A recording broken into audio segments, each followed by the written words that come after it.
Behind every grand throne, behind every jeweled crown, there was a woman the history books barely knew. Medieval queens weren't just figureheads or decorative ornaments to their kings. They were strategists, survivors, and sometimes silent rulers who wielded power from the shadows. Think you know their stories? Think again.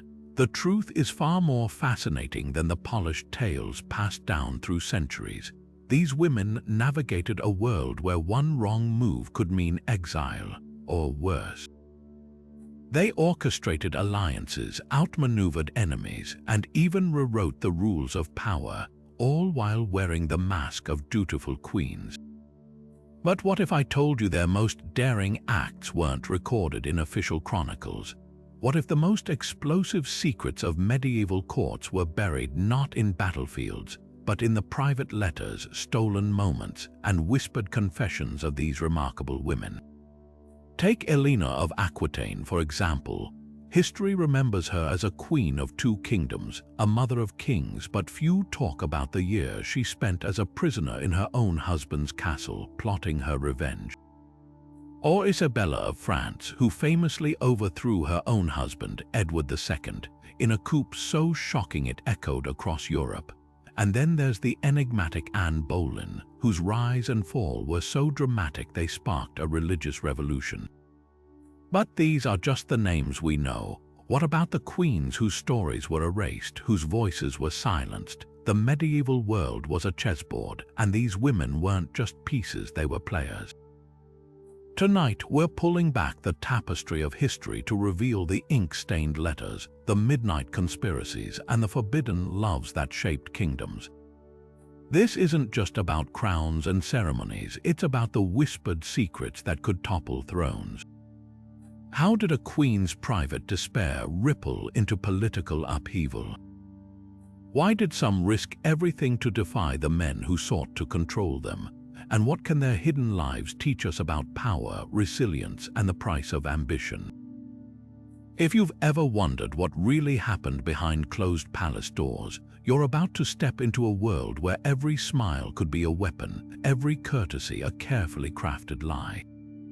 The court was a stage, and these queens, they were the master actresses. Let's begin. Eleanor of Aquitaine didn't just wear her crown, she bent it to her will.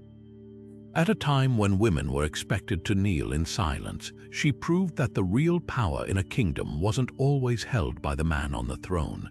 Take her infamous marriage to King Louis VII of France. Officially, she was his queen. Unofficially, she was the architect of his political downfall. When Louis bungled a military campaign during the Second Crusade, it was Eleanor who salvaged alliances through her sharp diplomacy and intimate knowledge of Mediterranean politics. She didn't just advise, she redirected his decisions, whispering strategies that echoed through every treaty. And when their marriage crumbled, she didn't fade into obscurity. She strategically married Henry II of England, turning her vast lands into leverage that would shape the fate of two kingdoms. But Eleanor's story isn't unique. Queens like Margaret of Anjou, wife to the feeble-minded Henry VI, didn't just manage the court, she ruled it. When Henry slipped into bouts of insanity, Margaret seized the reins of government, issuing decrees, mustering armies, and even negotiating with foreign powers. She didn't wait for permission to act. She understood that in the absence of strong male leadership, a queen's role wasn't ornamental, it was essential. Then there's Blanche of Castile, who ruled France as regent not once, but twice, first for her young son Louis IX and later during his crusades. She didn't just maintain order, she expanded royal authority, crushing rebellions and outmaneuvering rebellious nobles with a mix of charm and steel. What's striking isn't just their success, it's how they masked it. These queens mastered the art of invisible influence, wrapping their ambitions in the language of duty. A well-timed suggestion during a private supper, a carefully chosen gift to a bishop, a strategic marriage arranged for a niece, each move was a thread in a larger tapestry of control. They knew the limits of their official power, so they worked within the shadows of legitimacy, using their roles as mothers, wives, and patrons to shape policy. When chroniclers wrote of their husbands' triumphs, they often omitted the quiet hand that guided the sword. Yet for every queen who succeeded, there were others who paid the price for overstepping. Isabella of France's bold coup against Edward II earned her the nickname She-Wolf, a warning to women who dared rule too openly. The line between power and peril was razor thin, and these women walked it daily. Their stories force us to ask, if history had been written by their hands, not their husbands, what other secrets would we know? The medieval throne wasn't just a seat, it was a chessboard, and these queens, they were always playing to win. Isabella of France didn't just wear her crown, she wielded it like a diplomat's seal. While kings clashed on battlefields, queens like Isabella moved through the shadows of courts and councils, stitching alliances with words rather than swords. Take the infamous Treaty of Bretigny in 1360. While Edward III's armies ravaged the countryside, it was Isabella's granddaughter, Joan of Kent, who quietly brokered behind-the-scenes peace talks. Her fluency in both French and English, paired with her blood ties to both crowns, made her the ideal mediator, a living bridge between warring nations. But Isabella herself was the true master of this art. Long before she orchestrated her husband's overthrow, she spent years diffusing tensions between England and France, using her dual heritage to negotiate truces that official envoys couldn't secure. The secret to their success: queens operated outside the rigid expectations of kingship. While monarchs were bound by pride and the optics of strength, a queen could sit at a private supper with a rival noble, offer a sympathetic ear, and crucially make concessions without publicly appearing weak. Margaret of Provence, wife to Louis IX, famously averted war with Aragon by hosting the Spanish queen consort for weeks of hunting trips and chapel visits.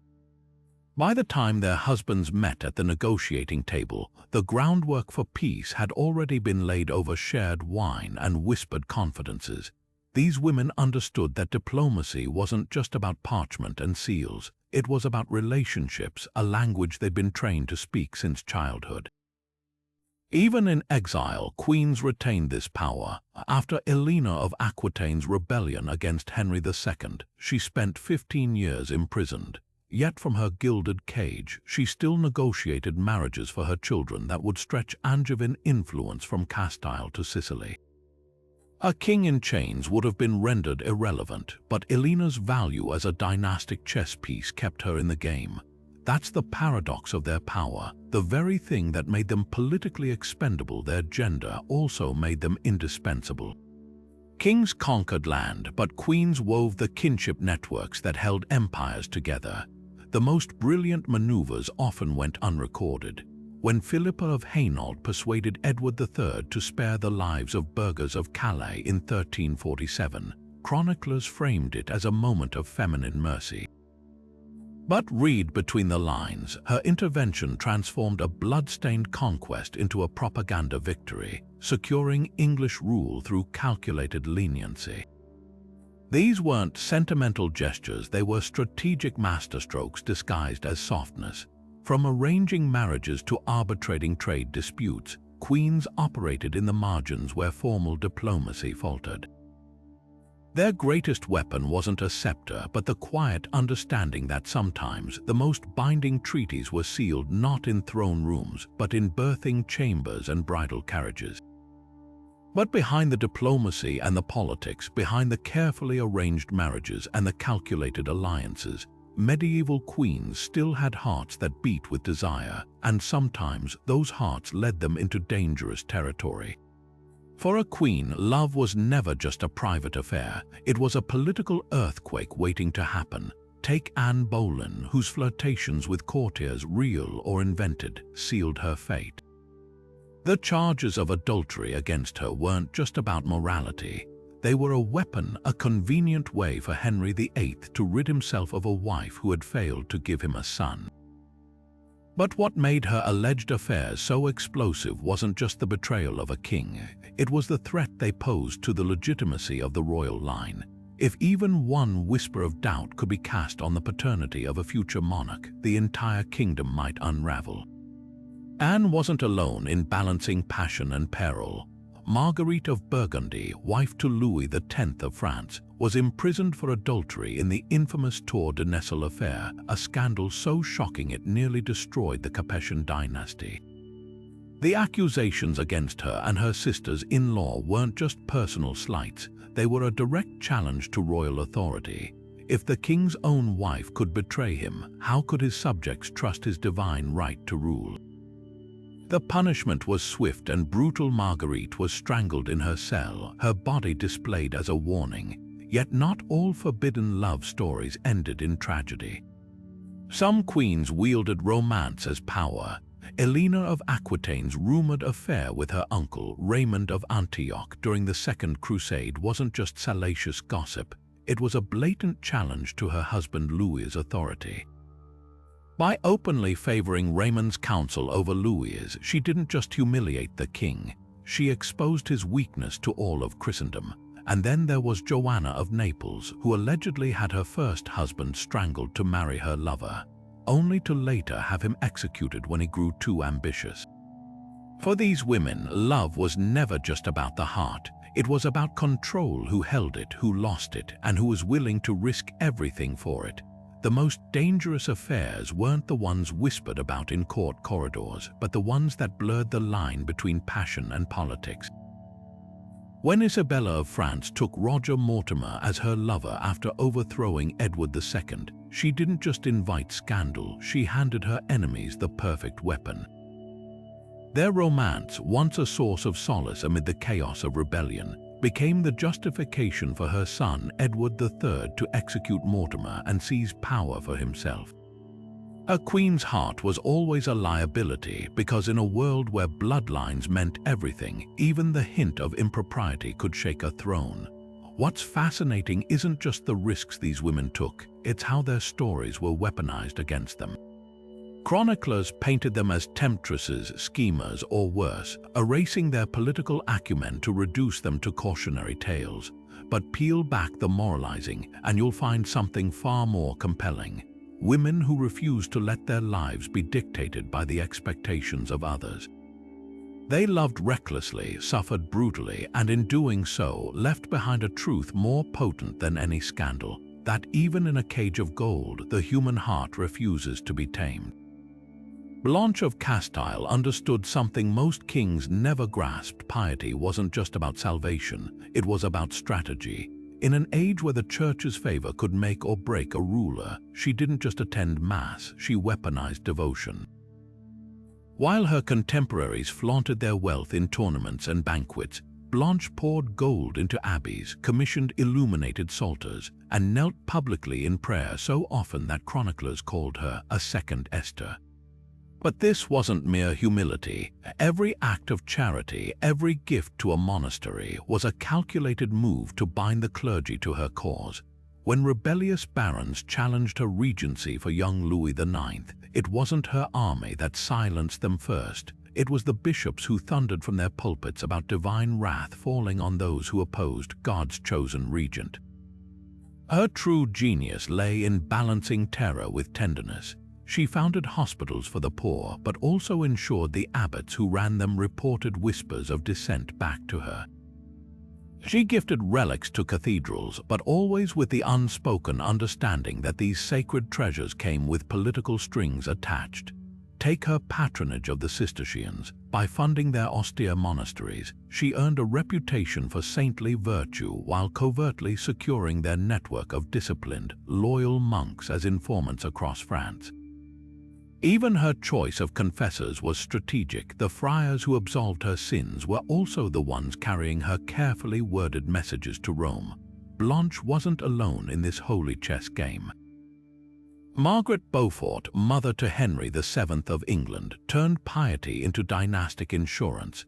She endowed Cambridge colleges and translated devotional texts, not just for spiritual merit, but to ensure the Tudor line would be seen as blessed by God after the bloody Wars of the Roses. And then there's Matilda of Tuscany, who bankrolled Pope Gregory VII during the investiture controversy.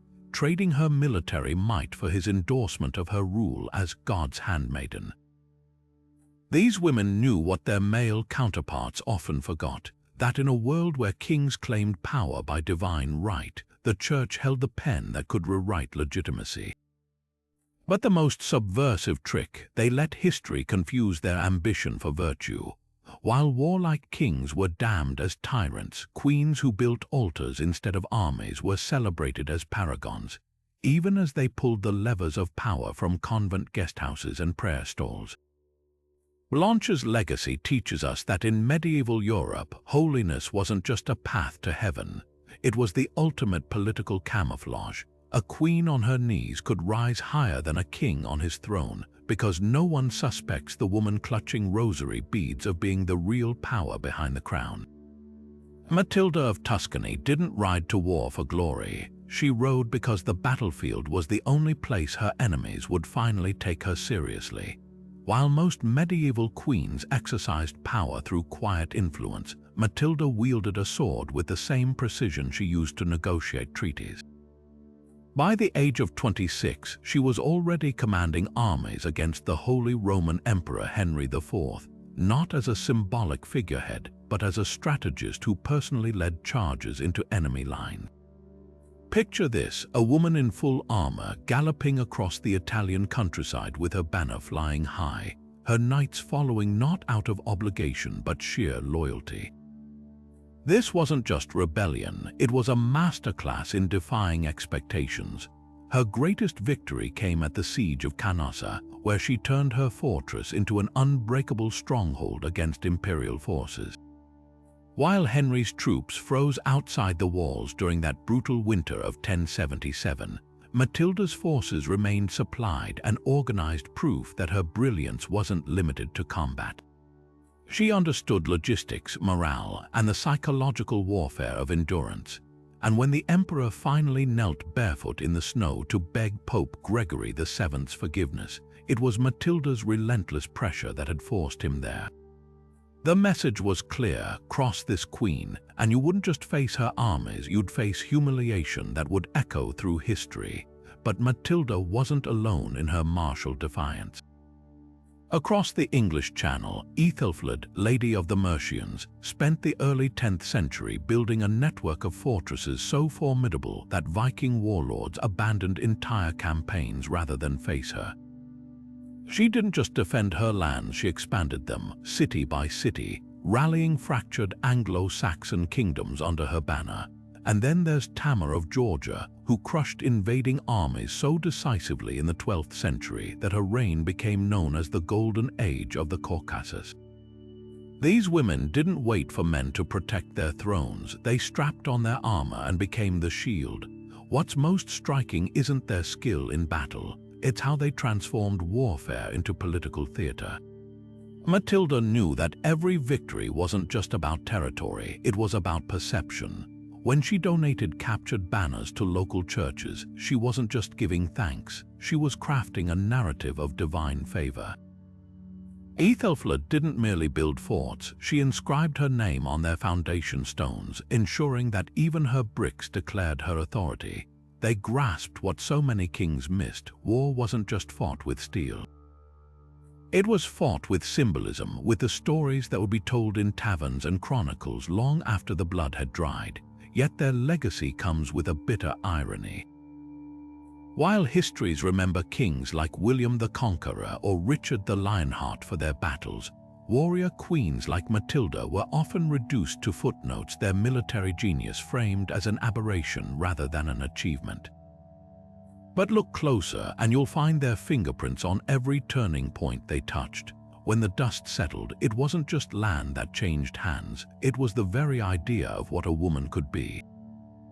Margaret of Anjou knew the rumors followed her like shadows, whispers that she'd poisoned rivals with a ring of hidden venom, that her perfumes carried death instead of roses.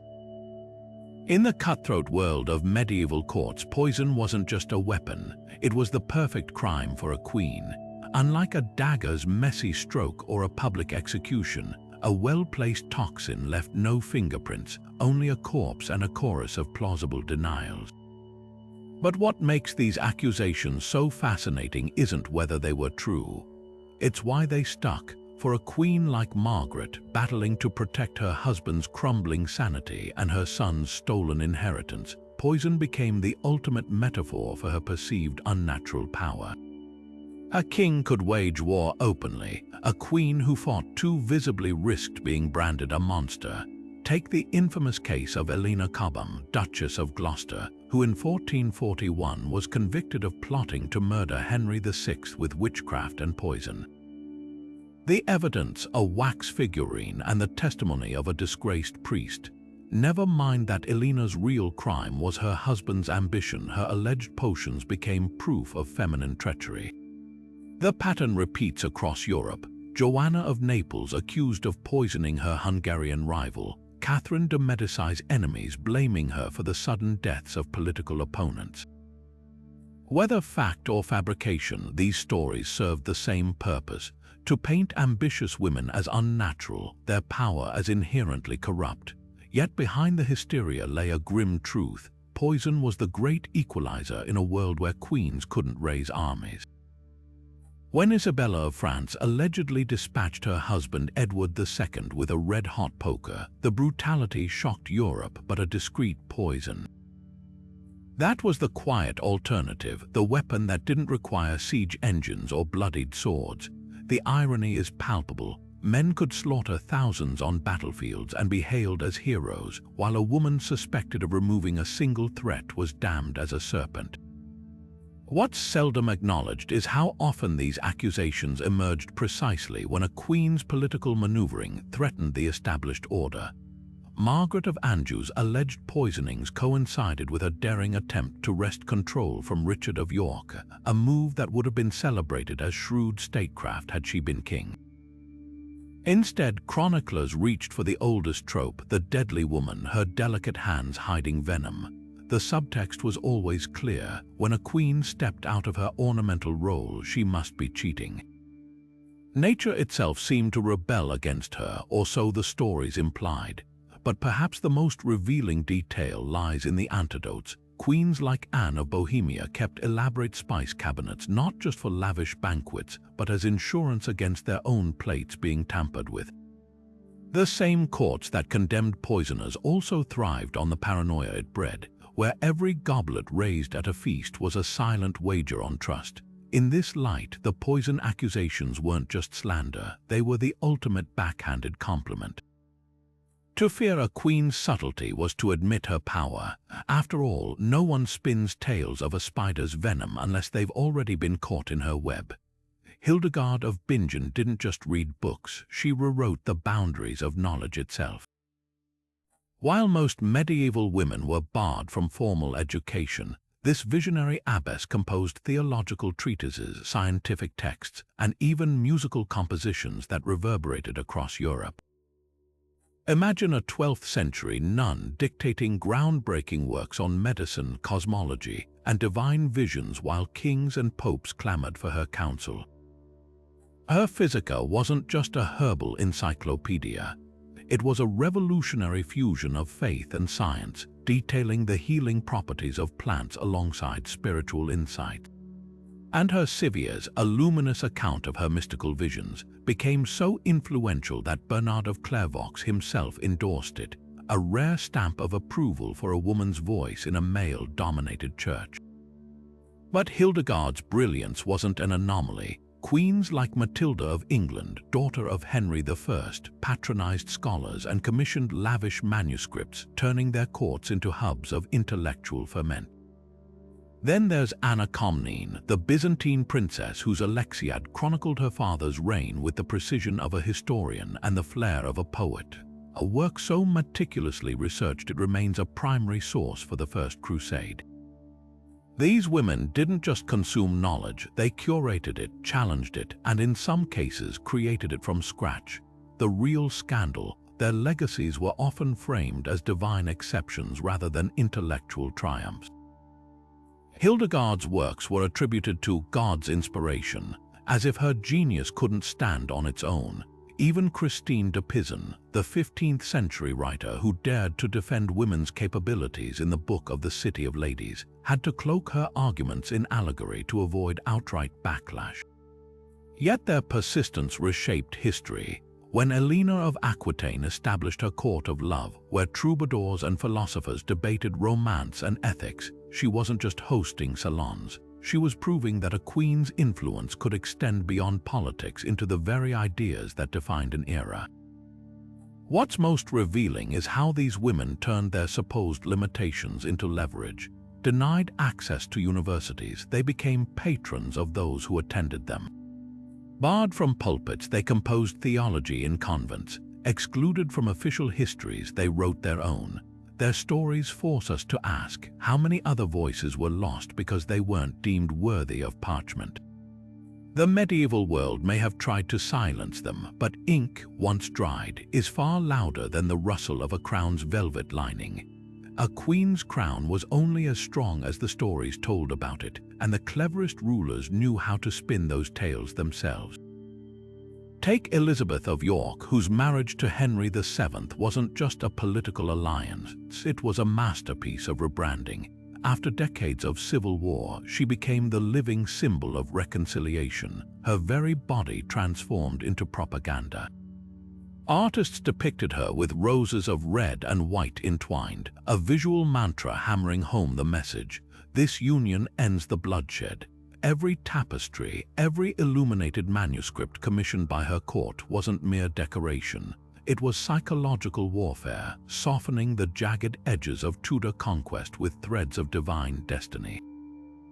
But Elizabeth was hardly alone in this game. Centuries earlier, Theodora of Byzantium understood the power of spectacle. When her husband Justinian faced the Nika riots, it was Theodora who staged her most famous act, not in the theater where she'd once performed, but in the palace throne room. Clad in imperial purple, she declared she'd never flee the purple, even as mobs burned the city. The message: a former actress could embody imperial resolve better than any born aristocrat. Her mosaic at San Vitale didn't just immortalize her beauty, it froze her in perpetuity as Justinian's equal, her gaze meeting the viewers with unsettling directness. This wasn't portraiture, it was a power play in glass and gold.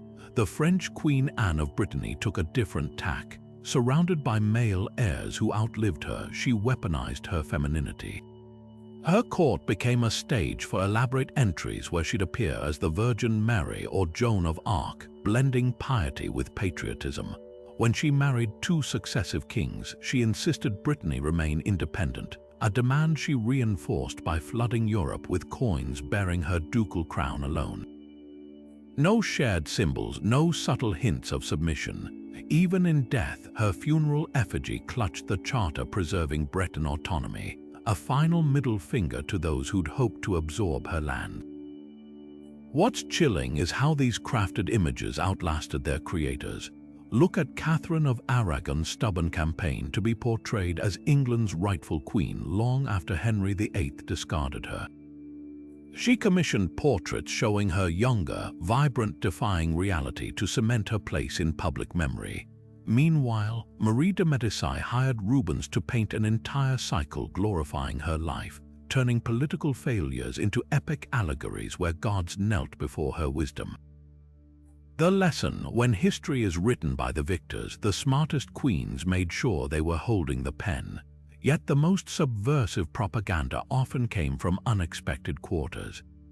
When the scholar Christine de Pizan dedicated the Book of the City of Ladies to Isabella of Bavaria, she wasn't just flattering a patron, she was constructing an intellectual fortress where virtuous queens ruled supreme. Isabella, then mired in scandals, desperately needed that narrative, and in Spain, Isabella the Catholic took it further, insisting scribes record her presence beside Ferdinand at every battle, every treaty. The famous painting of them receiving Columbus, pure fiction, she wasn't even there, but truth mattered less than the enduring image, a queen so integral to empire that her absence was literally unthinkable. These women grasped a fundamental truth. In a world where legitimacy was performative, the most powerful throne was the one built in the minds of the people. They didn't just wear their roles, they scripted them, staged them, and sometimes outright invented them. Because when chronicles fade and bones turn to dust, what remains isn't what you were, it's what you convinced others to remember. Mary, Queen of Scots, entered her prison chambers at Lochleven Castle with the bearing of a monarch. But the guards saw only a defeated woman, stripped of her jewels, separated from her infant son, and forced to sign abdication papers under threat. She embodied the cruel paradox of royal disgrace. The higher a queen rose, the harder she fell. Yet what makes Mary's captivity so riveting isn't just her suffering, it's her relentless defiance. Even as her jailers confined her to a damp tower, she stitched secret letters into the hems of laundered garments, rallying supporters with coded pleas. When they barred her from writing, she scratched messages on window panes with a diamond ring, and when all else failed, she disguised herself as a laundress and escaped, if only briefly. Mary's story reveals a truth more potent than her eventual execution. For a deposed queen, the mind could never truly be imprisoned. Contrast her with Isabella of France's sister, Joan, the forgotten Queen of Navarre. Accused of witchcraft by her own stepson, Philip the Fair, she spent years in the Château Gaillard's freezing cells, her once lavish gowns replaced by coarse wool. No secret letters escaped those thick walls, just the occasional plea for warmer blankets. Yet Joan's silence speaks volumes. While Mary fought her captivity publicly, Joan endured hers invisibly, her name scrubbed from court records as if she'd never ruled at all. Their divergent fates expose the double bind of fallen queens. Resist too fiercely and you're a threat. Submit too quietly and you're erased. Then there's Eleanor of Aquitaine's 15-year imprisonment by Henry II, a sentence so long it became its own kind of reign. Confined to various castles, she turned her prisons into shadow courts, receiving visitors, dictating letters, and even arranging marriages for her children through barred windows. Henry thought he'd neutralized her, but Eleanor proved that a queen's influence couldn't be measured in square feet of cell space. Her jailers soon realized their mistake. Isolating her only amplified her myth. By the time Richard the Lionheart freed her, she emerged not as a broken hostage, but as England's indomitable elder stateswoman. The darkest irony, these women often faced harsher punishment than deposed kings. When Charles the Simple lost his French crown in the 10th century, he was merely placed under comfortable house arrest. But queens like Sophia Alexeyevna of Russia, imprisoned in a convent for challenging her brother's rule, endured psychological torture, forced to witness the execution of her supporters before spending decades in a bare cell, denied even the solace of ink. The message was clear: a man could be a failed ruler, but a woman who dared to rule was inherently unnatural, deserving of special cruelty. Yet in their isolation, these queens crafted unexpected legacies. Mary's embroideries during captivity, a phoenix rising from flames, a motto reading, "In my end is my beginning," became enduring symbols of resilience. Joan of Navarre's sparse prison inventory, listing just a prayer book and a single silver spoon, reminds us how thoroughly history tried to erase her. And Eleanor, she turned her imprisonment into a masterclass in soft power, proving that even when a queen's body is locked away, her influence slips through the bars like smoke. Their stories force us to ask, is there any prison strong enough to contain the will of a woman who's tasted power? The walls still standing today, weathered but unyielding, suggest the answer. Catherine de' Medici didn't just collect art, she weaponized it. When the Italian-born queen arrived in France, she brought more than Tuscan perfumes and Renaissance manners. She imported an entire cultural arsenal. While her husband, Henry II, jousted and waged wars, Catherine staged ballets so lavish they bankrupted nobles who tried to imitate them. She commissioned portraits that depicted her not as a demure consort, but as a regal matriarch, her black gown stark against gold leaf backgrounds, a visual declaration that power didn't require bright colors. But her most subversive act, transforming the Valois court into a stage where politics unfolded as spectacle.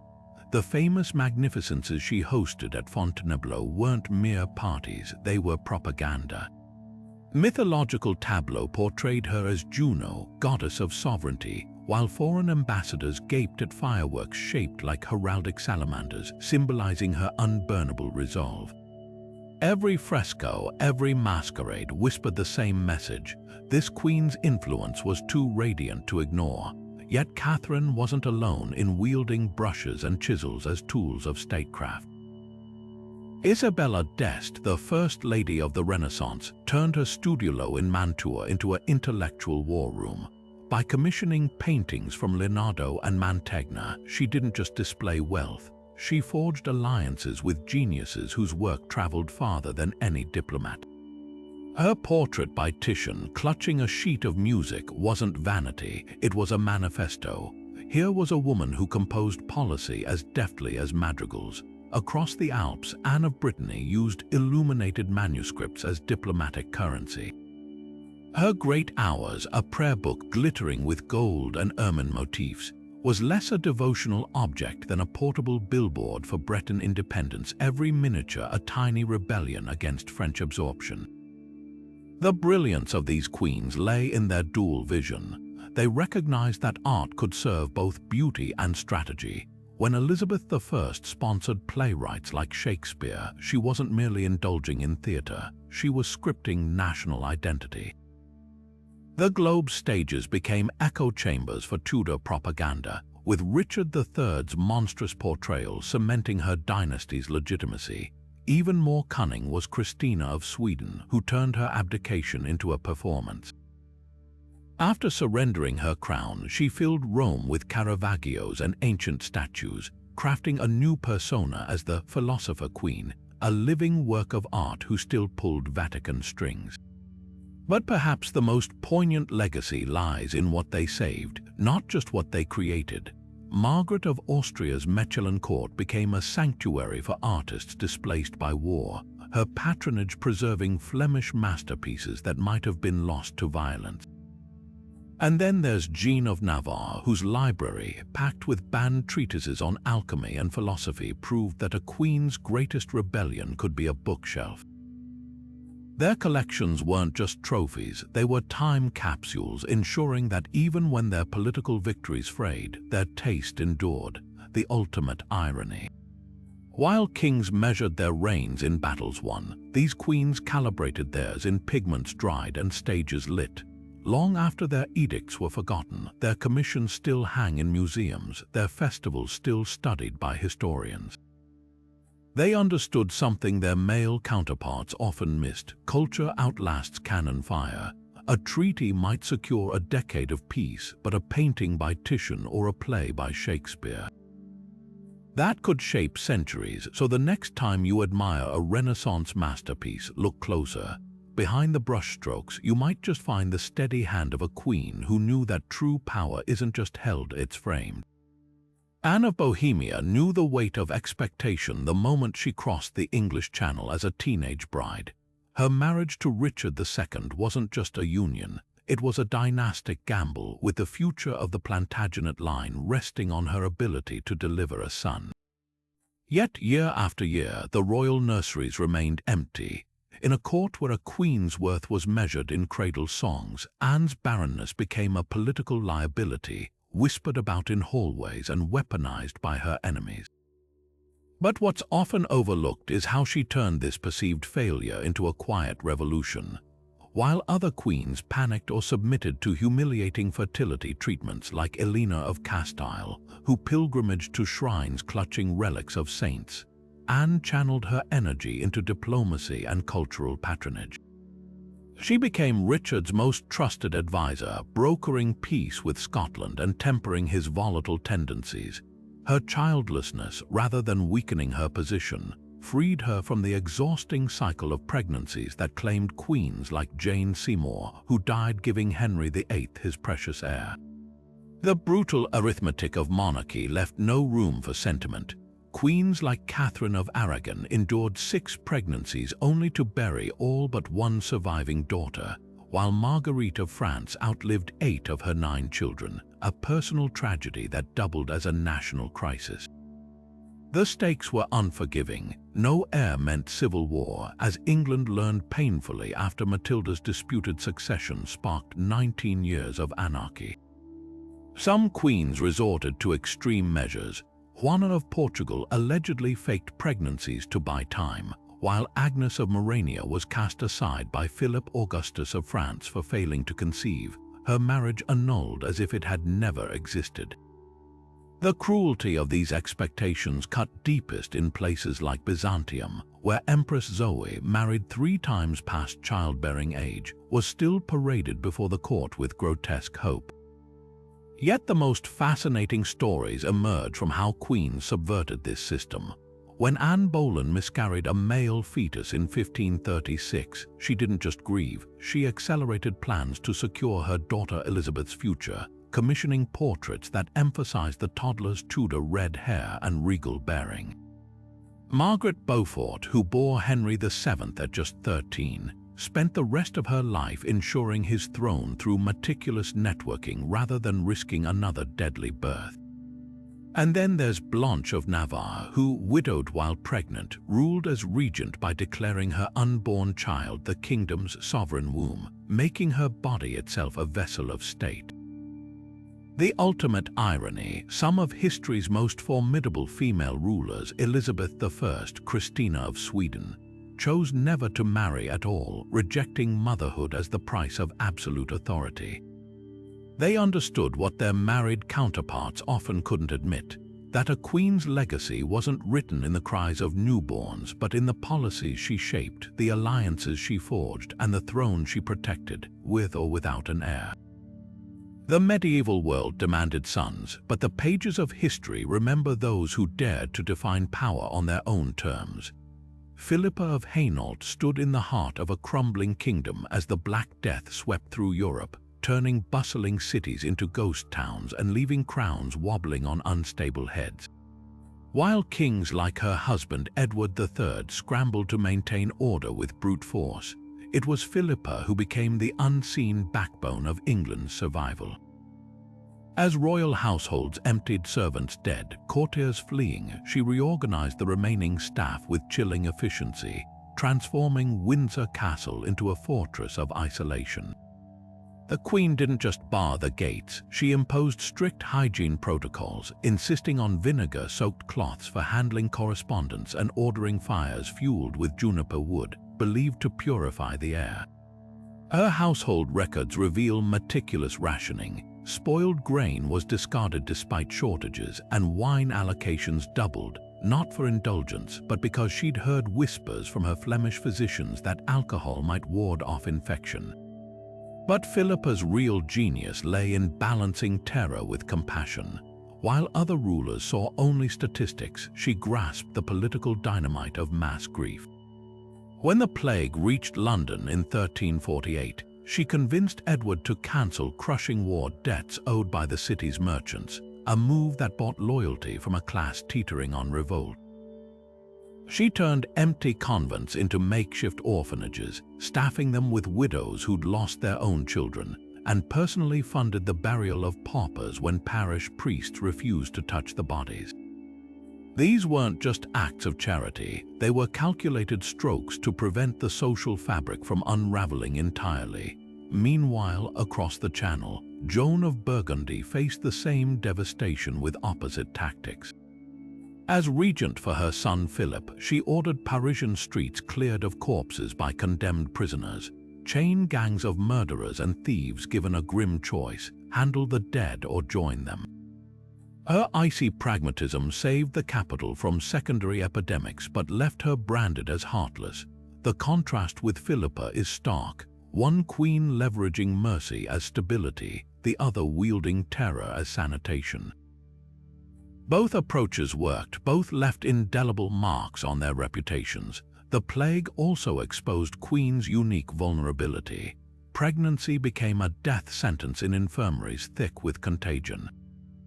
Blanche of Navarre lost 3 ladies in waiting in a single week during their confinements, their newborns withering within hours.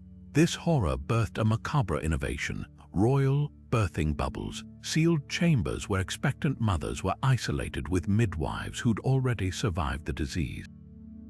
The survival rate was marginally better, but at what cost? Letters from Queen Violent of Aragon describe the psychological torment of hearing screams through thick drapes, knowing intervention might mean death for all. Yet from this darkness emerged unexpected power shifts, with male advisors dying disproportionately, many having fled to country estates. Too late queens found themselves making unprecedented decisions. Anna of Schweidnitz, barely 20 when the plague hit Prague, took charge of Bohemia's grain distribution after her husband Charles IV retreated to isolation. Her orders prioritized feeding children over soldiers, a radical choice that later quelled potential uprisings from grateful families. Over in Naples, Queen Joanna I turned the chaos into opportunity, using abandoned estates to reward loyal servants, thereby building a power base that would sustain her through multiple coups. The Black Death's greatest legacy for queens wasn't just what they did, it was what they stopped others from doing. When nobles in Ghent tried exploiting the labor shortage by enslaving surviving peasants, Margaret of Flanders crushed the revolt with a brutality that shocked even her husband. Her proclamation that plague survivors owe no new chains became a rallying cry across Flanders. Similarly, Eleanor of Portugal intervened when Lisbon's bishop declared the plague god's punishment for royal extravagance. Her very public acts of penance, walking barefoot through ash-strewn streets, diffused the threat while subtly reminding citizens that their queen, not the church, controlled the narrative of divine wrath. What's often overlooked is how these women's actions shaped post-plague Europe. Queens didn't just survive the pandemic, they rewrote the rules of crisis management. Philippa's merchant debt forgiveness became precedent for future economic recoveries. Joanna's land redistribution in Naples inspired later feudal reforms. And those haunted birthing chambers, they evolved into the first quarantined maternity wards, a legacy written in the blood and ingenuity of women who refused to let civilization die with its men. The Black Death didn't just test queens, it revealed them as the stealth architects of a world reborn. Elizabeth I's ink-stained letters weren't just correspondence, they were lifelines threaded through a web of treason and power. Take the infamous cipher letter she sent to Mary, Queen of Scots, in 1586. Its looping script laced with invisible ink between the lines. To the untrained eye, it read as polite courtly chatter, but Mary's jailers knew better. They intercepted it, held it over candle flame, and watched as hidden words materialized, a veiled endorsement of Anthony Babington's plot to assassinate Elizabeth. This wasn't just stationery, it was a trap carefully laid with every quill stroke. The Queen, who'd once scribbled love notes to Robert Dudley, had mastered a darker art, turning parchment into a weapon that would ultimately send her cousin to the executioner's block. But Elizabeth's genius lay in her duality. For every treacherous cipher, there were letters dripping with raw vulnerability. In her teenage missives to Catherine Parr, she confessed fears of being a burden like winter fruit, her handwriting shaking after her stepmother's husband, Thomas Seymour, stalked her chambers. Decades later, as an aging monarch, she scrawled an agonized note to James VI of Scotland following the Earl of Essex's rebellion. "I am not so base as to fear death, but betrayed by those I fed from my own hand." The ink blotted where tears fell, proof that even the Virgin Queen's steel mask cracked in private. Other queens wielded pens with equal precision. Isabella of Castile dictated coded orders to her generals during the Granada campaign, her secretary substituting harvest for siege and jewels for cannonballs to mislead spies. Catherine de Médicis' notorious flying squadron of ladies-in-waiting carried folded billets that doubled as intelligence dossiers, their perfumed seals hiding reports on Huguenot movements. Even Marguerite of Navarre, the pious author of the Heptameron, tucked political pleas into devotional books sent to her brother Francis I, safe in the knowledge that no one would scrutinize scripture too closely. The real marvel wasn't just their secrecy, but their audacity. When Christina of Sweden abdicated, she didn't slink away. She mailed manifesto letters to every European court justifying her conversion to Catholicism, turning personal scandal into a theological bombshell. Anne Boleyn, awaiting execution in the Tower, scratched a final letter to Henry VIII so inflammatory that archivists suspect it was destroyed. Only a draft survives its chilling closing line, "From my doleful prison, wishing you eternity." Not forgiveness, not mercy, just the quiet certainty that history would judge him. Decoding these letters reveals a truth cruder than any chronicle. Queens wrote not just with ink, but with blood and cunning. Their words were chess moves, their sealing wax a gag order, their couriers unknowing pawns. When Marie Antoinette scribbled, "Everything is lost" to her lover Fersen during the French Revolution, she wasn't lamenting, she was instructing. That single phrase triggered his doomed rescue attempt. Paper was cheaper than armies, lighter than swords, and in the right hands far more dangerous. Because when a queen picked up her quill, she wasn't just writing letters, she was rewriting fate. Isabella of Castile didn't dress for court, she armored herself for war. When she entered Granada after its fall in 1492, she didn't ride in wearing battle-scarred steel like her husband Ferdinand. Instead, she chose a gown of crimson silk so heavily embroidered with gold thread that chroniclers claimed it took 6 maids to lift the train.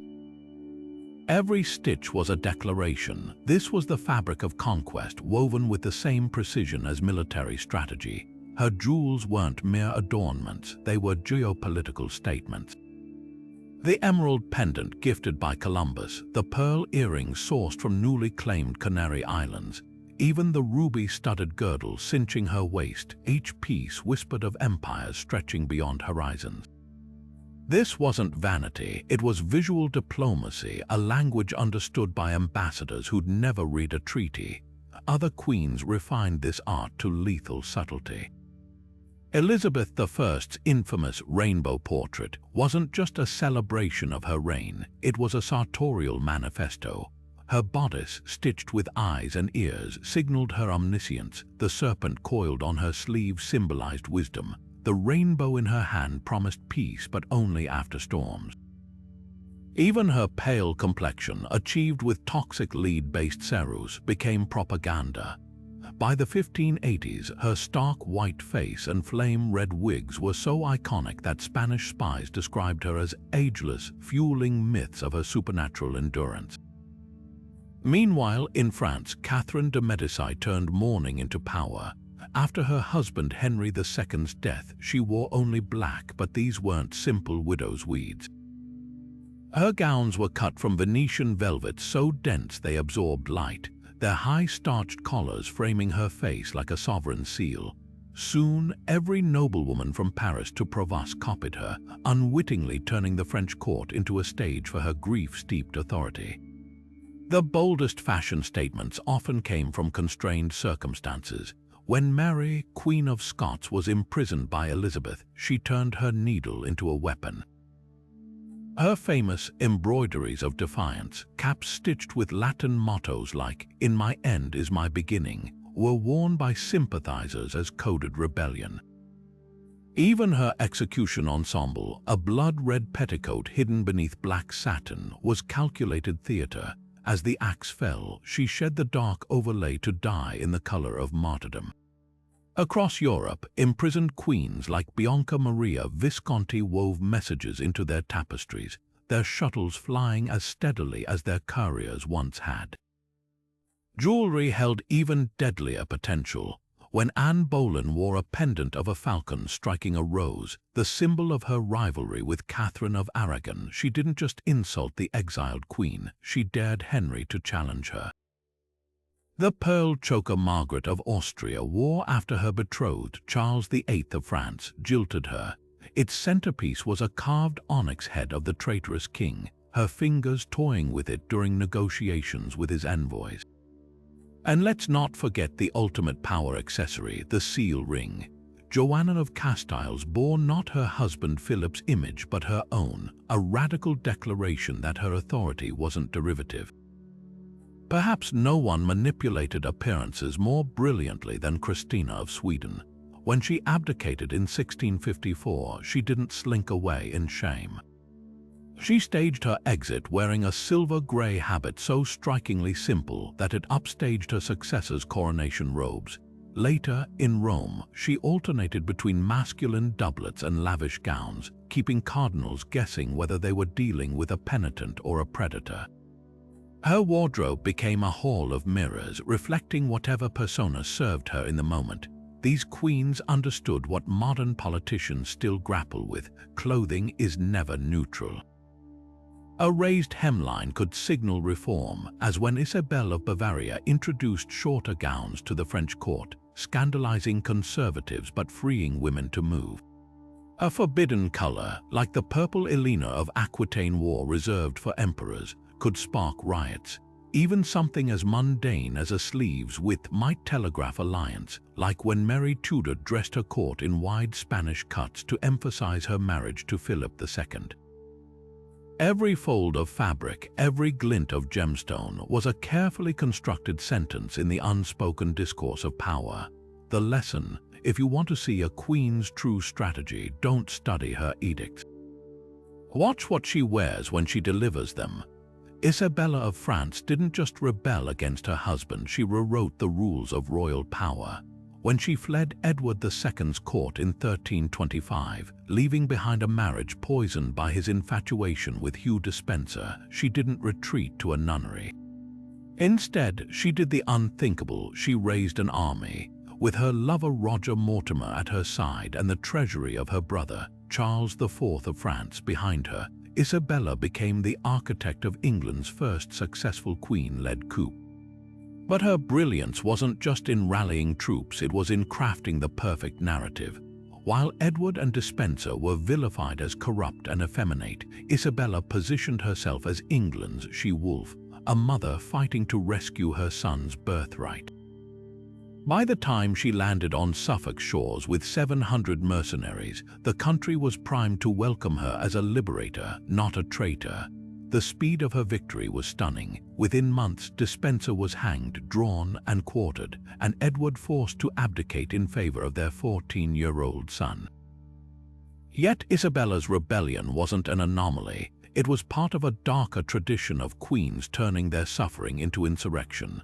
Centuries earlier, Empress Irene of Athens didn't just depose her son Constantine VI. She ordered his blinding in the very purple chamber where he'd been born, ensuring no rival could use him against her. Then there's Tamar of Georgia, who crushed her first husband's attempted coup by rallying mountain tribes to her banner, their loyalty secured not by gold, but by her promise to rule with a woman's hand and a lion's heart.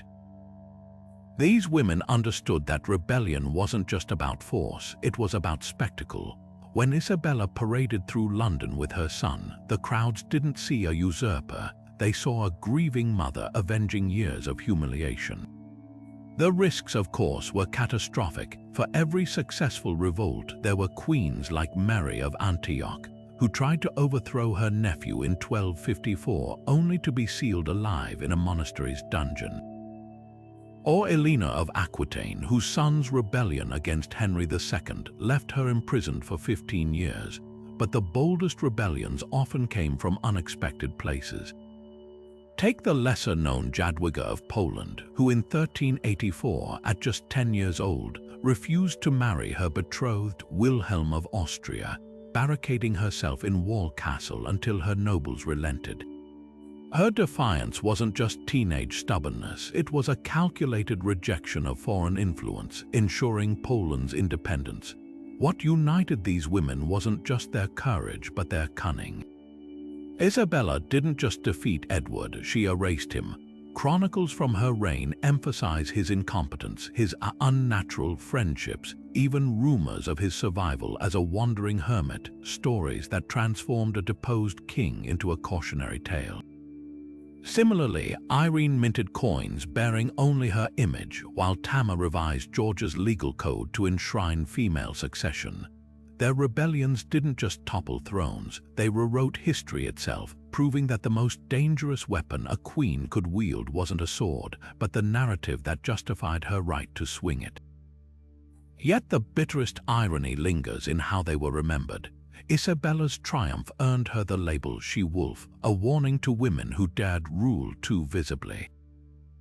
Irene was later canonized by the Church, her violence sanitized as piety, and Tamar, she became a folk saint, her military genius softened into legend. The lesson was clear: a queen could win a rebellion, but she could never control how the victors wrote her story, unless she held the pen herself. Joanna of Castile's apothecary chest held more than dried herbs, it concealed an arsenal of power. While her husband Philip the Handsome hosted hunting parties, she spent hours in her private garden, crushing lavender for insomnia or distilling rosewater for fevers. Her handwritten recipe book, discovered centuries later in a Toledo monastery, reveals a mind as sharp as any physician's. One entry details a salve for battle wounds combining honey, wine, and a mysterious blue flower from the Moorish hills, likely borage, now known to reduce inflammation. Another prescribes chamomile steeped in almond oil for melancholic humors, a remedy modern science confirms can ease anxiety. But these weren't just domestic comforts, they were political tools. When Philip fell ill after eating suspect shellfish at a banquet, Joanna's antidote, ground artichoke root and ginger, saved his life, securing her position during a precarious succession crisis. Herbal mastery gave queens like Joanna an edge in a world where royal health meant national stability. Eleanor of Provence smuggled contraceptive pennyroyal past her confessor, while Margaret of Valois treated syphilis outbreaks in her court with guaiacum wood imported from the New World. These women didn't just dabble in simples, they curated knowledge from Jewish doctors, Arab physicians, and even outlawed wise women. Catherine de Médicier's infamous flying squadron included a Venetian alchemist who supplied abortifacient silphium disguised as perfume. The line between medicine and poison blurred conveniently. Anne Boleyn's lute strings were rumored to be coated in wolfsbane, just in case Henry VIII grew too amorous. The most sophisticated pharmacopoeias belonged to imprisoned queens. Mary, Queen of Scots, cultivated a medicinal garden at Sheffield Manor, her handwritten notes specifying which blooms relieved the stone marshmallow root or the falling sickness valerian. Even in confinement, she traded remedies with Elizabeth's own physicians, their rivalry momentarily bridged by shared suffering.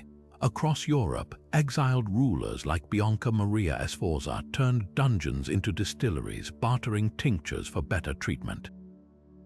Their captors quickly learned a queen with healing skills was harder to silence, yet this knowledge carried risks. When Joanna's daughter Catherine of Austria prescribed mercury for Emperor Charles V's gout, his subsequent madness was blamed on her woman's meddling. The same hands that mixed life-saving tonics could be accused of witchcraft, as happened to Barbara of Scilly, burned at the stake for perfecting laudanum decades before Paracelsus. The paradox was cruel. Queens were expected to nurse dynasties to health, but venturing too far into science threatened the very patriarchy they served. What survives in faded manuscripts and seed lists tells a deeper story. These women weren't just patients or patrons, they were pioneers. Joanna's experiments with digitalis for heart palpitations predated William Withering's discovery by 3 centuries. Marguerite de Navarre's clinical notes on menstrual cramps became the foundation for France's first women's hospital. Their legacy pulses through modern medicine, hidden in plain sight like the rosemary once stitched into coronation gowns, meant to strengthen memory but also to remind us who really wrote the book on healing. Joan of Navarre's arrest in 1419 wasn't just a political purge, it was theater of the darkest kind. Accused of hiring astrologers to predict Henry V's death and poisoning his saddle with enchanted ointments, her trial had less to do with witchcraft than with the king's debts. Joan, as the Dowager Queen, controlled vast estates Henry desperately needed to fund his French wars, but calling her a traitor would have ignited rebellion, branding her a witch. That silenced dissent with the weight of divine judgment. The charges were absurd. Her alleged potions included rosemary and crushed pearls, common remedies for joint pain, but the message was clear. No woman, no matter how royal, was safe from the accusation of sorcery if she stood in the way of power. Yet Joan was far from alone in this shadowy intersection of royalty and the occult. Just decades earlier, Eleanor Cobham, Duchess of Gloucester, had been paraded through London barefoot after confessing to consulting astrologers about Henry VI's lifespan. Her real crime: her husband was heir presumptive and her ambition threatened the crown. The evidence against her, a wax figurine, some charmed rings, was laughable, but the punishment was deadly serious: lifelong imprisonment, her name scrubbed from court records as if she'd never existed. These trials weren't about magic, they were about control. A queen could be pious, but too much knowledge, especially of herbs, stars, or healing, tipped into danger. The most cunning rulers turned this fear to their advantage. Isabella of France allegedly kept a wise woman in her retinue, not for spells, but for intelligence gathering. The woman's visits to village midwives yielded whispers of unrest no spy could uncover. Catherine de Médicie's infamous fascination with Nostradamus wasn't mere superstition. His cryptic prophecies became tools to unsettle adversaries. Even Elizabeth I, ever cautious, employed the mathematician and occultist John Dee to calculate auspicious dates for treaties, blending science and mysticism to lend her decisions an air of destiny. But the darkest irony lay in how these accusations mirrored reality.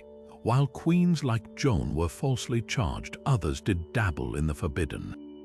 Barbara of Scilly, Holy Roman Empress, wasn't just accused of witchcraft. Her handwritten book of spells, discovered after her death, included love potions and cipher codes eerily similar to those used by her husband's assassins.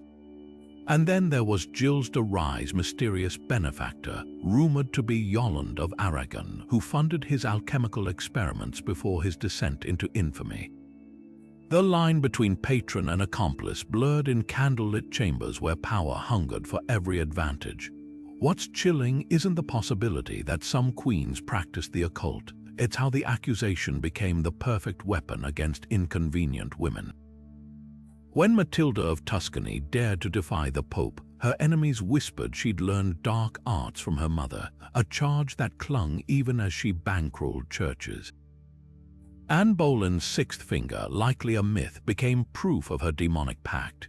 These stories stuck because they tapped into primal fears, that the women closest to the throne might wield powers beyond men's understanding.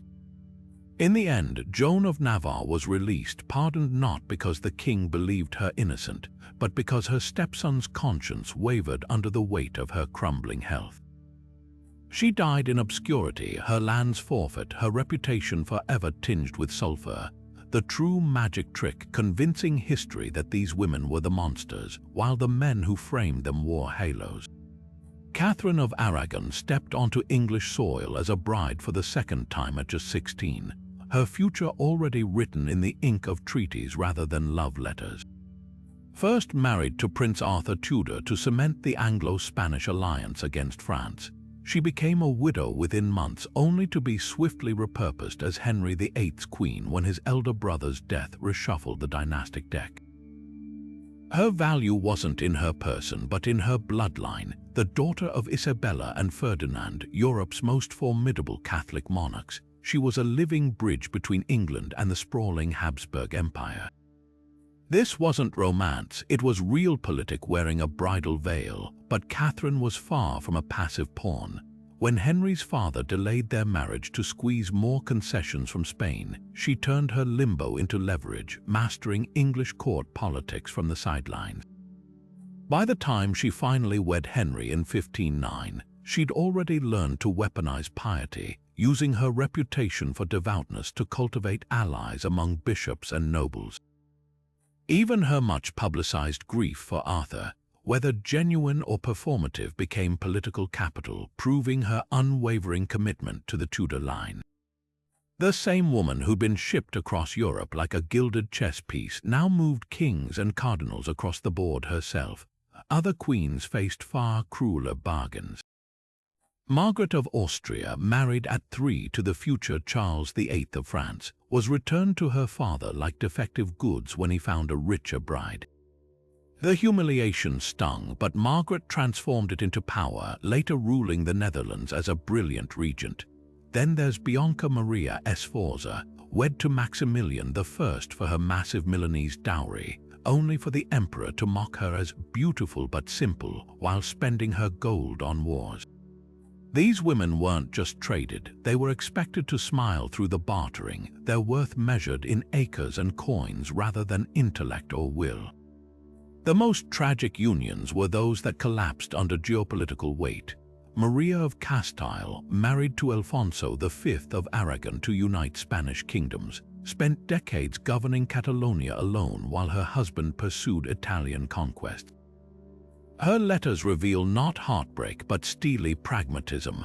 Kings marry realms, not women.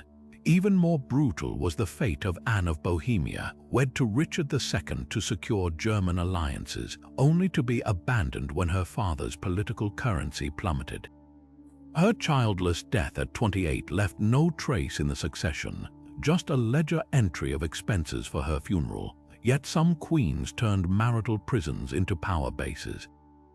Eleanor of Aquitaine's divorce from Louis VII of France wasn't defeat. It was emancipation, freeing her vast lands to marry Henry Plantagenet and birth an empire. Similarly, Isabella of Castile's union with Ferdinand of Aragon was framed as a love match, but the prenuptial contract still preserved in Segovia's archives specified she'd rule Castile alone, her husband's title purely ceremonial. Their joint motto, tanto monta, monta tanto, they amount to the same, was clever propaganda. In reality, Isabella's signature came first on every decree. The ultimate irony, these dynastic chess games often backfired spectacularly. Catherine of Aragon's refusal to fade into a nunnery when Henry sought divorce didn't just preserve her dignity, it split Christendom, birthing the Church of England. Likewise, Margaret Tudor's disastrous marriage to James IV of Scotland, meant to peace-bind England and its northern rival, set the stage for generations of conflict. The brides shipped off to secure peace became in time the very reasons wars were waged. What these stories reveal isn't just the cruelty of medieval matchmaking, but its stunning inefficiency. Queens entered marriages as property, yet through sheer force of will, many rewrote the terms. They wielded dowries as bargaining chips, turned childbearing into diplomatic leverage, and sometimes, like Catherine, chose martyrdom over meekness. The parchment might have listed them as bargaining chips, but the ink never dried on their ambitions. A royal marriage contract could chain a woman to a throne, but never to obscurity. Guinevere's infidelity in Arthurian legends wasn't just scandal, it was propaganda. The medieval poets who immortalized her as a cautionary tale had an agenda to reinforce the idea that a queen's virtue was the linchpin of a kingdom's stability. But peel back the layers of these romanticized narratives, and you'll find a far more intriguing truth. Chroniclers didn't just record history, they weaponized it, shaping queens' legacies to suit political needs. Take Eleanor of Aquitaine, transformed by troubadours into both a courtly love icon and a scheming adulteress. The same woman who financed crusades and governed empires became, in verse, either a paragon of feminine grace or a warning against women who dared to wield power. These weren't neutral portraits, they were morality plays penned with quills dipped in patriarchal ink. The contrast between historical queens and their fictional counterparts is staggering. While Marguerite of Provence brokered peace treaties between France and Aragon, her literary stand-in the Romance of the Rose was reduced to a lovelorn damsel. Even Isabella of France, the architect of England's first queen-led coup, appeared in chronicles as either a helpless victim or a demonic she-wolf, with no middle ground for nuance. But the most fascinating distortions surrounded queens like Brunhilde of Austrasia, a formidable 6th century ruler later vilified in epics as a murderess which dragged to death by a wild horse. The real Brunhilde, she built roads, reformed laws, and ruled for 3 decades, yet her legacy was rewritten by monks who saw her power as an affront to divine order. Courtly romances offered a sly loophole, while clerical chroniclers demonized assertive queens. Poets like Cratien de Troyes coded their authority into allegory. In Lancelot, Guinevere's adultery isn't just passion, it's subversion, her clandestine love proving she controls the narrative despite her husband's crown. Marie de France went further, her lies featuring queens who outwitted kings with enchantments and eloquence. These weren't flights of fancy, they were thinly veiled commentaries on real women like Eleanor who patronized these very writers. The message was clear: if history wouldn't record queens fairly, literature would smuggle their truths into legend. Sacred texts became another battleground. Medieval scribes often recast biblical queens like Esther or Jezebel to reflect contemporary anxieties. Esther's bravery in saving her people was softened into passivity in many retellings, while Jezebel's political acumen was twisted into sheer villainy. The most telling example, the Virgin Mary's evolving portrayal transformed from an active participant in Christ's ministry to a demure figurehead, mirroring the Church's growing discomfort with female agency. Queens who mirrored Mary's idealized meekness, like Saint Margaret of Scotland, were celebrated. Those who echoed Jezebel's assertiveness, like Matilda of Tuscany, were damned. Yet some queens fought back with their own narratives. Christine de Pisan's The Book of the City of Ladies was a direct rebuttal to these stereotypes, casting historical queens as builders of civilization rather than temptresses or trophies. Even more audacious was Anna Komnene's Alexiad, where the Byzantine princess didn't just document her father's reign, she inserted herself into every major decision, proving that the pen could be mightier than the scepter. Their works remind us that for every defamatory chronicle, there were queens quietly commissioning their own stories, ensuring their voices wouldn't be drowned out by the chorus of male scribes. The enduring irony, these fictionalized queens often overshadowed their real counterparts. Guinevere's myth eclipsed the political influence of actual medieval consorts, while Brunhilde's sensationalized death became more famous than her reforms. But in twisting their stories, medieval writers accidentally revealed their deepest fears, that a queen's true power lay not in her beauty or piety, but in her ability to defy the roles assigned to her. Every exaggerated tale of witchcraft or adultery was in essence a backhanded tribute to the women who refused to kneel. The parchment might have been theirs, but the ink. It held secrets even they couldn't control. Marie Antoinette's final walk to the guillotine in 1793 wasn't just an execution. It was the brutal culmination of centuries of fear surrounding powerful women. Though her fate unfolded in the Age of Revolutions, its echoes reverberate back to medieval queens who met similarly grim ends. Picture Anne Boleyn kneeling on the scaffold at Tower Green in 1536. Her neck bared not for a blade but for a French swordsman's strike, a last morbid courtesy from Henry VIII. Or Mary, Queen of Scots, steeling herself as the executioner's axe rose and fell 3 times before severing her head, her lips reportedly moving in prayer throughout. These weren't just deaths, they were spectacles designed to break the myth of royal invincibility and, more crucially, to warn any woman who dared reach too high. The parallels between Marie Antoinette and her medieval predecessors are chilling. Like Eleanor of Aquitaine's rebellious grandmother, Empress Matilda, who was paraded in chains through German streets, Marie Antoinette's journey to the scaffold was meant to humiliate. The mob didn't just want her dead, they wanted her stripped of dignity, first her hair shorn, her once lavish gown replaced with a plain white cap. This ritualized degradation mirrored the treatment of Isabella of France's despised favorite, Hugh Despenser, whose genitals were burned before his eyes before his execution. The message transcended time. Power torn away must be accompanied by visceral shame. Yet the most haunting similarities lie in the accusations. Marie Antoinette's alleged "let them eat cake" had its medieval counterpart in Joan of Navarre's supposed witchcraft, both convenient fictions to justify the unjustifiable. When Richard III needed to dispose of his niece Elizabeth of York's claim to the throne, rumors swirled that her mother, Elizabeth Woodville, had ensnared Edward IV with love potions. Centuries later, Marie Antoinette faced near-identical slanders, portrayed as a sexual deviant poisoning France's morals. The playbook never changed. When you can't attack a queen's policies, attack her femininity. Not all tragic ends came by the executioner's hand. Some queens were erased more quietly but no less cruelly. Anne Neville, Richard III's queen, likely died of tuberculosis, yet her sudden passing just months before Bosworth Field raised eyebrows even then.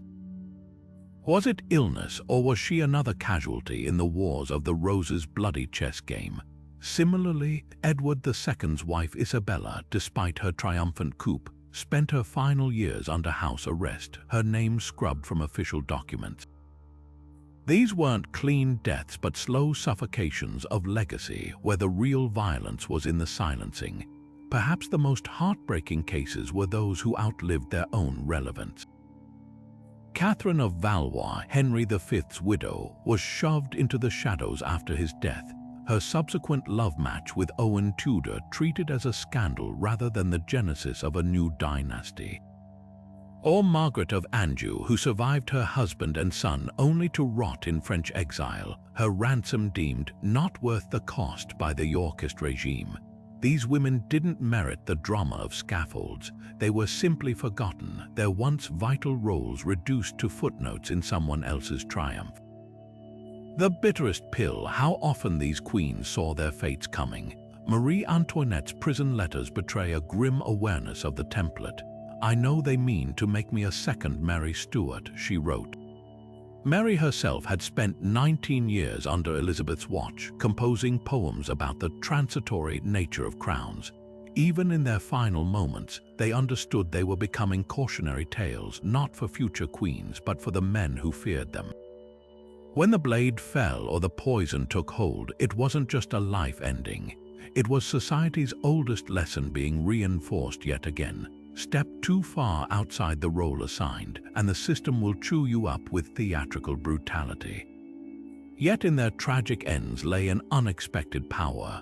Marie Antoinette's blood seeped into the cobblestones of Paris, but her stoicism in death birthed a martyrdom that would fuel royalist resurgences. Anne Boleyn's daughter Elizabeth learned from her mother's mistakes, wielding her virginity as both shield and sword. And Mary Stuart's son James, though he never lifted a finger to save her, ensured her portrait hung in every palace, a silent rebuke to those who thought killing a queen could erase her legacy. The executioners thought they were writing the final chapter, but history, as it turns out, has a way of reopening closed books. Melisende of Jerusalem didn't just inherit a crown, she inherited a battlefield. When her father, Baldwin II, died in 1131, he left her not just a kingdom but a fragile Crusader state surrounded by enemies. The nobles expected her to step aside for her husband, Fulk of Anjou, but Melisende had other plans. She ruled as co-sovereign, her name etched on charters and coins alongside his, a bold declaration that Jerusalem would not be handed over like a dowry. And when Fulk tried to sideline her, she didn't retreat to her chambers, she rallied her vassals, forcing him to acknowledge her authority. This wasn't just a marital spat, it was a masterclass in political survival. By the time Fulk died in a hunting accident, conveniently leaving no witnesses, Melisende was already the true power behind the throne, her grasp on Jerusalem unshakable. Her reign defied every expectation of a woman in the medieval world. While kings crusaded and fell, Melisende fortified. She commissioned the stunning Church of the Holy Sepulchre renovations, not just as an act of piety but as a statement of stability. When her son Baldwin III came of age, she refused to relinquish control, sparking a civil war that ended only when they agreed to split the kingdom, a compromise that showcased her strategic brilliance. Even in defeat, she secured the richer half, ruling Nablus with such deft diplomacy that Muslim chroniclers praised her wisdom. This was no pious figurehead. She negotiated truces with Damascus, outmaneuvered Byzantine envoys, and ensured Jerusalem's survival through sheer political acumen. But Melisende wasn't alone in her Crusader defiance. Eleanor of Aquitaine's presence during the Second Crusade was far more than ceremonial. When her husband Louis VII bungled the campaign, she openly advocated for strategic alliances with Antioch, led by her uncle Raymond, a move so bold that rumors swirled of an affair. The real scandal wasn't romance, it was a queen daring to challenge military decisions. Though Louis dragged her back to France, Eleanor's time in the Levant reshaped her. She returned with a taste for power that would later fuel her rebellion against Henry II and her patronage of troubadours who'd romanticize Crusader ideals. Then there's Morphia of Melitene, the Armenian queen who became Baldwin II's unlikely backbone. While he languished in captivity, she ruled Edessa with a steel fist, repelling Seljuk attacks and funding his ransom through shrewd trade deals. Her daughters, including Melisende, inherited not just her bloodline but her political instincts, proving that Crusader queens often learned statecraft at their mother's knees. Even Isabella I of Jerusalem married off 4 times for alliances, wielded her marriages like weapons, each union strengthening her grip on a kingdom perpetually on the brink. What sets these women apart isn't just their resilience but their vision. While Crusader kings obsessed with conquest, their queens built institutions. Melisende's scriptorium produced illuminated manuscripts that blended Frankish and Byzantine styles, a silent rebuke to the era's religious divides. Eleanor's court in Poitiers became a haven for Arabic poetry and scientific texts, bridging cultures even as popes preached holy war.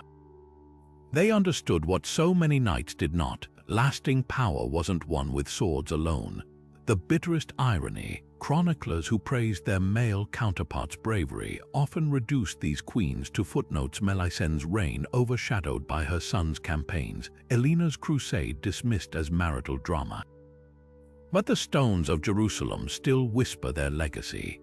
In the crypt of the Holy Sepulchre, where Melisende's tomb once lay, the echoes of her rule endure, a testament to the women who held the line when the Crusader dream teetered on collapse.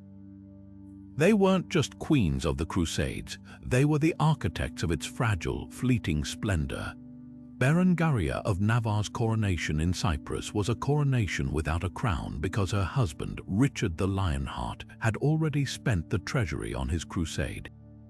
While history remembers Richard's military exploits, Berengaria's quiet diplomacy kept his fractured realm intact during his long absences. She negotiated with rebellious barons in Anjou, smoothed tensions between Aquitaine's fractious nobles, and even secured loans from Navarrese merchants to fund Richard's ransom when he was captured. Yet most chronicles dismiss her as the queen who never set foot in England, a cruel simplification for a woman who ruled an empire in all but name. Then there's Emma of Normandy, the Viking queen who bridged 2 worlds. Married first to Ethelred the Unready and later to his conqueror, Cnut the Great, she wasn't just a political pawn but a master of reinvention. While kings rose and fell, Emma commissioned the Encomium Emmi Regini, a lavish manuscript that rewrote history to cast herself as England's indispensable matriarch.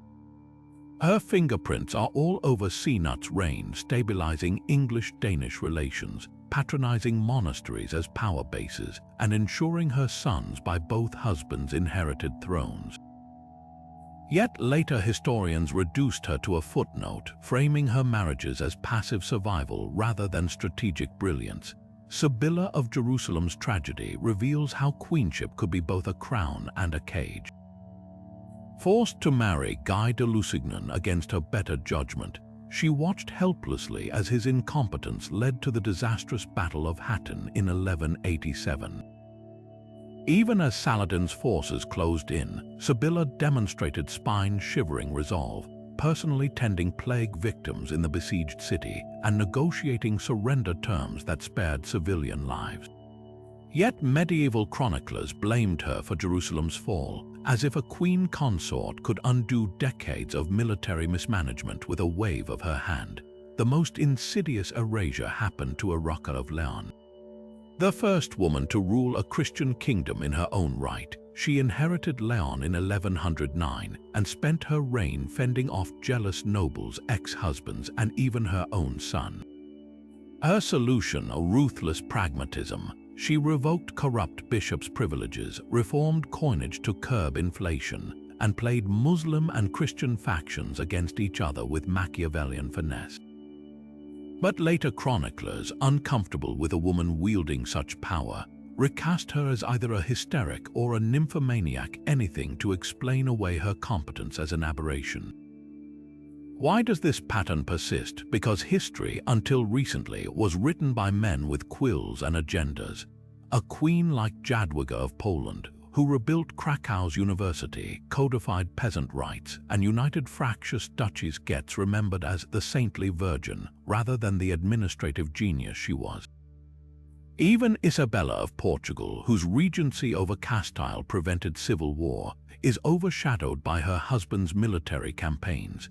The parchment preserved their names but smothered their legacies under layers of pious platitudes and scandalous innuendo. The bitterest irony, these women often engineered their own obscurity. Melisende of Jerusalem's foundation charters emphasized her role as humble daughter of the church, knowing humility was the price of influence. Berengaria's surviving letters downplay her political interventions, framing them as wifely duty rather than statecraft. They mastered the art of power in whispers because shouting would have gotten them erased entirely. Their stories remind us that sometimes the most revolutionary act isn't claiming credit, but ensuring the work survives long after the scribes have moved on. The challenges medieval queens faced: scrutinized authority, doubted competence, accusations of overreach still haunt today's corridors of power. When Elizabeth I declared she had the heart and stomach of a king, she wasn't just rallying troops against the Spanish Armada. She was crafting a script modern leaders like Angela Merkel would follow centuries later.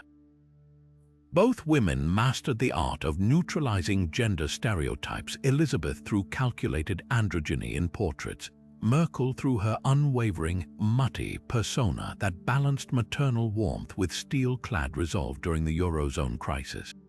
The playbook remains startlingly similar: wield difference as strength, never weakness. Margaret Thatcher's reign echoes the ruthless pragmatism of Isabella of France. Just as Isabella manipulated public sentiment to depose her husband, Thatcher harnessed nationalism during the Falklands War to cement her authority, proving that queens, whether medieval or modern, must often manufacture moments of crisis to justify their rule. The backlash, too, mirrors history. Isabella was branded a she-wolf, Thatcher the Iron Lady, both labels meant to demonize their assertiveness as unnatural for women. The medieval tactic of attacking a leader's femininity resurfaces in modern headlines scrutinizing Kamala Harris's laugh or Jacinda Ardern's pregnancy, as if power and womanhood must always be in conflict. Corporate boardrooms replicate the same battles queens fought in throne rooms. Like Eleanor of Aquitaine navigating the minefield of male vassals, today's female CEOs face the double bind identified by Harvard studies, deemed either too soft to lead or too abrasive to tolerate. Mary Barra's transformation of General Motors parallels Matilda of Tuscany's military reforms. Both had to outperform male predecessors just to be seen as competent. And when Indra Nooyi admitted keeping her CEO title secret from her mother to avoid traditional shame, she channeled the same duality medieval queens used, publicly embracing power while privately contending with cultural expectations. Even the vilification tactics endure. The smear campaign against Anne Boleyn, fake adultery charges, whispers of witchcraft finds its echo in the conspiracy theories dogging Hillary Clinton, from Pizzagate to manipulated body double claims. Both were accused of wielding dark influence, their ambition framed as sinister rather than strategic. The The medieval playbook for destroying powerful women required 3 ingredients: sexual slander, claims of unnatural behavior, and accusations of endangering the realm.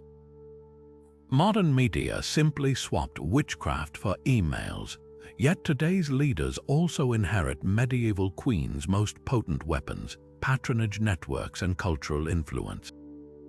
Melinda Gates's philanthropy mirrors Blanche of Castile's strategic donations to monasteries. Both leverage generosity to shape policy while avoiding direct confrontation.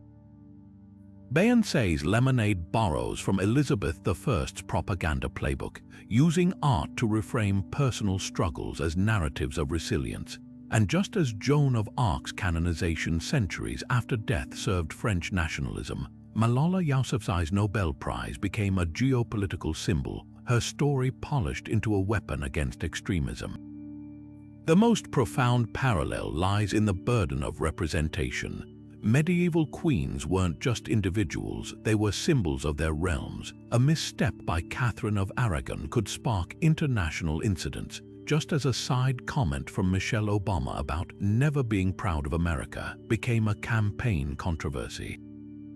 This pressure birthed the same survival strategies: relentless self-editing, choreographed public personas, and the crushing awareness that one woman's failure becomes justification to exclude others. What's changed isn't the game, it's the scale. Queens once fought for control of castles, now they battle for board seats. The parchment accusations have become viral tweets, the poisoned chalices morphed into glass ceilings. But the core truth remains: power for women has always been a paradox, demanded yet resented, celebrated yet punished. The medieval queens who navigated this minefield left more than legacies, they left blueprints. Their triumphs whisper to modern leaders: the throne might still be designed for men, but the cunning to claim it belongs to anyone brave enough to try. Medieval queens wore crowns, but their real power flowed through channels historians are only beginning to fully map. These women weren't just ornaments to their husbands' reigns. They were diplomats, strategists, and sometimes the unacknowledged rulers pulling the strings of entire empires.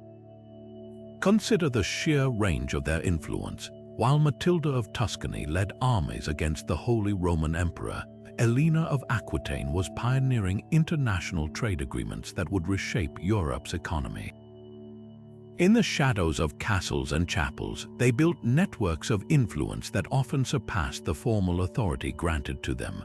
The quiet patronage of a queen could launch the career of a scholar or artist whose work would outlive dynasties, just as a well-timed word in the royal bedchamber might alter the fate of nations.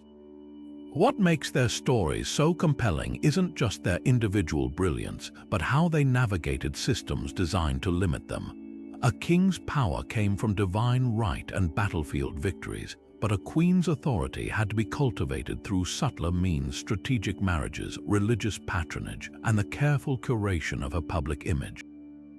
When Isabella of France overthrew her husband, she didn't do it with brute force alone.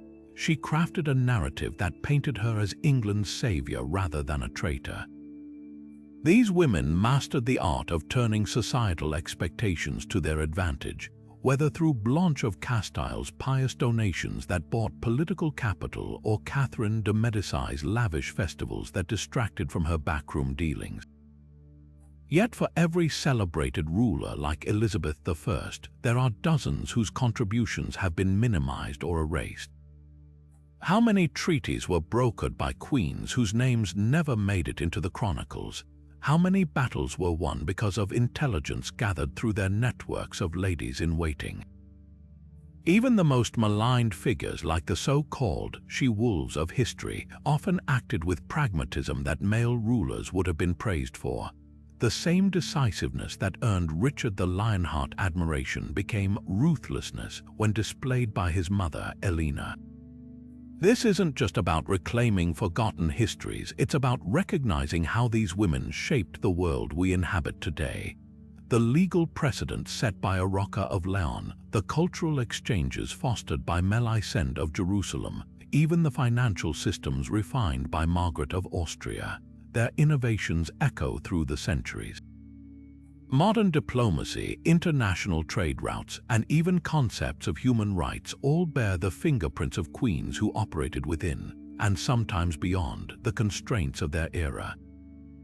So as we close this journey through their secret histories, here's a question to ponder. Which queen's story reshaped your understanding of the medieval world? Was it Anne Boleyn's tragic defiance, Matilda's military genius, or perhaps the quiet resilience of Berengaria of Navarre? Drop your thoughts below, because every name remembered is a thread rewoven into the tapestry of history. The throne room may have been built for kings, but as these women proved, power never had just one